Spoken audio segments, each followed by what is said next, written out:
eu quero compartilhar com você uma mensagem da palavra de Deus. E eu queria que você acompanhasse comigo a leitura desse texto, que está no Evangelho de Mateus, capítulo 5, que inicia o Sermão do Monte. Eu quero citar apenas o primeiro versículo, e nós iremos meditar na introdução do Sermão do Monte, nesse momento inicial.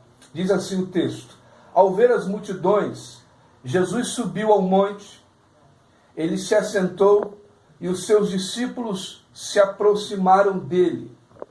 Então ele passou a ensiná-los. O Sermão do Monte, ele é conhecido como a maior mensagem apresentada por Jesus diante dos seus discípulos e de todo o seu povo. O capítulo 5 de Mateus introduz uma série de mensagens que o Sermão do Monte traz para que toda a igreja, para que todo o povo pudesse ser abençoado por Jesus. Nós temos tantas coisas para aprender nessa mensagem, mas eu queria fazer menção do final do ensinamento do Sermão do Monte, quando nós introduzimos aqui no capítulo 5 de Mateus, o momento que Jesus estava tendo com seus discípulos e com o seu povo, sua igreja. Nós temos vivido aqui, como Igreja Batista Videira, a realidade da igreja que se reunia no templo e nas casas. Como orientação, este é o tempo de nós meditarmos na palavra de Deus em nossa casa. Dito isso, eu quero te apresentar o final do Sermão do Monte, o capítulo 7 de Mateus. Nós leremos, nesse primeiro momento, apenas 2 versículos que correspondem ao final do início desse ensinamento de Jesus para a sua igreja. Olha o versículo 24, já como desfecho dos ensinamentos do Sermão do Monte. Todo aquele, pois, que ouve estas minhas palavras e as pratica, será comparado a um homem prudente que construiu a sua casa sobre a rocha. Caiu a chuva, transbordaram os rios, sopraram os ventos e bateram com força contra aquela casa, e ela não desabou, porque tinha sido construída sobre a rocha. O último versículo está dizendo assim, versículo 27.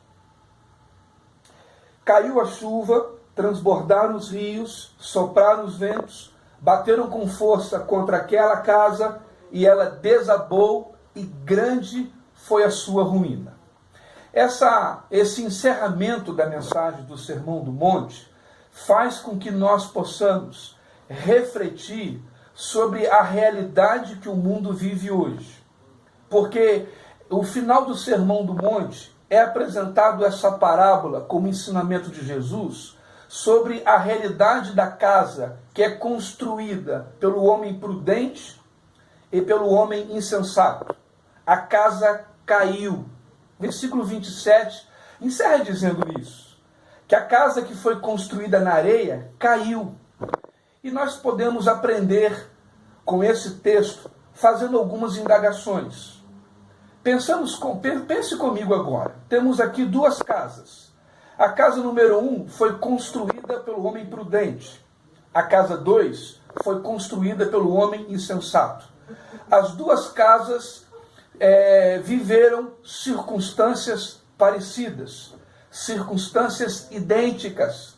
O texto diz que tanto na casa 1 quanto na casa 2, o texto é claro em dizer que caiu a chuva, transbordaram os rios, sopraram ventos com aquela casa, e a casa que foi construída sobre a rocha não caiu, mas a casa construída sobre a areia caiu. Eu te pergunto, que casa é essa? Estamos diante de uma metáfora usada por Jesus para que pudéssemos pensar na construção de uma casa. E mais do que entender a casa do prudente como a casa do insensato, é saber que casa é essa. Que casa é essa que Jesus sabia que nós construiríamos aqui nessa vida na terra. A palavra casa aqui nos arremete à ideia do nosso coração, do coração do homem, da vida humana, da vida em família. Salomão tenta facilitar isso quando no Salmo 127, Salmo 127, você vai lembrar desse texto. Salomão diz: se o Senhor não edificar a sua casa, em vão trabalham aqueles que nela edificam, ou aqueles que a ela edificam. Então, a nossa vida, ela precisa ser entendida no patamar da palavra de Deus. Precisamos entender que a base da nossa vida, ela é construída ou em cima da areia, ou em cima da rocha. Então, agora entendendo que a casa é a nossa vida, que a casa significa a nossa família, nós veremos que aqui nesse texto, a rocha que serve como alicerce, ela é a rocha chamada Jesus. 1 Coríntios 10,4, o apóstolo Paulo diz que Jesus é a pedra angular. A rocha, é ela que dá firmeza. A nossa fé, ela é o alicerce da nossa construção. Ela é o alicerce da construção da nossa casa. Na construção da nossa casa, a fé, ela não aparece como um item de decoração. Mas se ela não existir, tudo desaba. A fé é fundamental, porque diz a Bíblia, e nós cremos na palavra de Deus, que sem fé é impossível agradar a Deus. Mas aprendemos também que a fé vem pelo ouvir, mas pelo ouvir da palavra de Deus. Você ficou atento comigo aqui até agora? Então pense comigo, olha o versículo 24. Todo aquele, pois, que ouve estas minhas palavras e as pratica, será comparado a um homem prudente que construiu a sua casa sobre a rocha. Queridos, quantas vezes na construção da nossa vida, em todo o ensinamento que Deus tem a cada um de nós, nós não validamos a autoridade que a palavra de Deus deveria ter no nosso coração. O texto é claro em dizer que aqueles que ouvem a minha palavra, diz o Senhor, e as pratica. O cristianismo é baseado na obediência da palavra do Senhor. Como tem andado o seu coração? Você tem sido alguém que tem obedecido a palavra? Num tempo onde as pessoas estão proibidas de circularem fora de casa, a nossa circulação agora, por um período de tempo, ela se dará dentro da nossa casa. Como é que tem sido essa circulação? Eu quero chamar a sua atenção para isso. Porque, segundo esse texto, a expectativa de Jesus é que no nosso coração e em nossa casa deveria circular todos os dias e a todo momento a palavra do Senhor. É ela que te dará firmeza. A palavra de Deus nos garante isso. A fé é o escudo, é aquilo que Deus usará para proteger o nosso coração. Nada pode suplantar o poder e a autoridade da palavra de Deus na sua vida, meu irmão, e na sua casa. Eu me lembro do texto do apóstolo Paulo, à igreja em Roma, quando ele diz: eu não me envergonho do evangelho, da palavra de Deus, porque é no evangelho, porque é na palavra de Deus que se manifesta o poder de Deus. E eu queria que você se atentasse para isso nesta noite. Nunca esqueça, meu irmão, que há poder de Deus para o meu e para o seu coração. Nós precisamos entender de que a fé é o fundamento, é a certeza de tudo aquilo que Deus tem como garantia de que eu e você iremos viver a vida abundante que o Senhor Jesus trouxe para cada um de nós.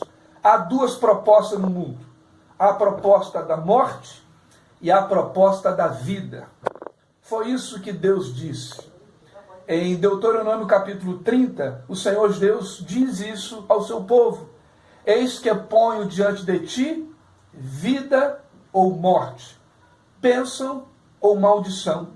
Escolham, pois, a vida, para que vocês e os seus filhos vivam. Esta é uma noite de escolha.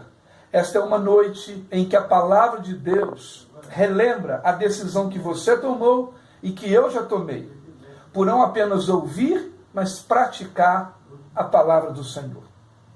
Que Deus te abençoe, meu querido, e que você lembre que a sua casa não caiu, que a sua casa não cairá, porque eis que o Senhor nosso Deus estende a sua mão e derrama sobre nós, através da porção de uma de suas promessas, de uma de suas palavras, para reativar, para reanimar o nosso coração em fé, porque sabemos que tudo que nos provém da fé é pecado.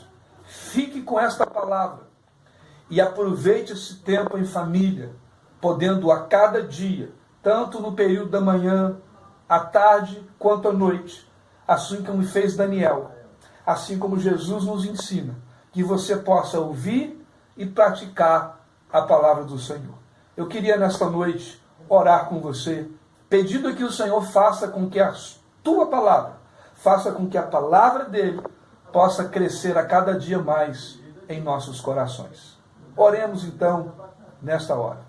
Senhor, muito obrigado por esse momento em que eu posso estar junto com os meus irmãos, visitando as suas casas por meio desse vídeo e por meio desta mensagem. Senhor, que o teu Espírito ilumine o nosso coração e que possamos não apenas ouvir, mas praticar a sua palavra. Obrigado, porque a tua palavra é viva e eficaz. Ela é mais cortante do que uma espada de 2 gumes. Ela é capaz de separar a junta da medula, a alma do espírito, e discernir as intenções mais profundas do nosso coração. Faça com que toda essa realidade seja visível no meu coração, na minha casa e na casa dos meus irmãos. Esta é a nossa oração que fazemos a Ti, para que a nossa casa se mantenha firme, fundamentada e guardada pelo poder e a autoridade de Jesus. Senhor, que se cumpra em nós toda a Tua palavra. Obrigado por esse tempo em que ouvimos a Tua palavra e recebemos o Teu poder. Andaremos em fé e seguiremos a Tua voz, porque o Senhor que é fiel há de trazer fidelidade ao nosso coração e de nos conduzir em verdade e em justiça.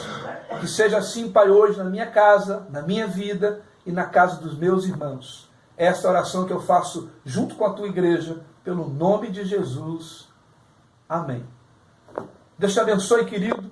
Fique aguardando até a próxima e que você continue em casa, orando, clamando ao Senhor, porque temos uma promessa de que a palavra de Deus jamais voltaria vazia. Sua casa será firme, sua casa será fortalecida, porque o Senhor Jesus é contigo. Fica na paz e sejam abençoados em nome de Jesus.